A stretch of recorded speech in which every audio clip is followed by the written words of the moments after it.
Hi everyone, hope you all are doing good. In this video, we will discuss component communication using a template reference variable. So for component communication, a template reference variable is used to give a reference to a DOM element or a component, directive or a web component within a template. So that means that we can use this variable anywhere within the template. Now to do this, you use a hash symbol to declare your template reference variable. So now inside this new project in Visual Studio Code, let us try to understand the usage of template reference variable in the HTML of our component.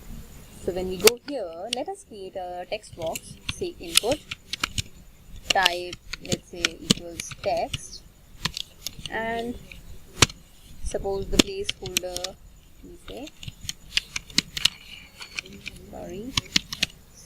placeholder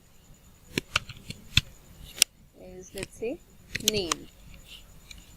Now to give it a name of template reference variable, let us give it some name which is name, and here let's not just say name, let us ask the person what is your name. Right. So now the template reference variable is this with a hash symbol in the beginning, and the name of the template reference variable is name.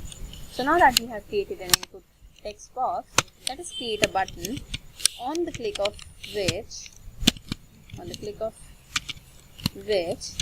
we want that it should call an event, say display, which should display the value of name, and let's say the button says what is your name. So now that we have created a button on the click of which we want to display the name, the value of name, which is our template reference variable. So now we go to the file app.component.ts and declare this function display here, and inside this we have to give this argument which we have given the name there as name.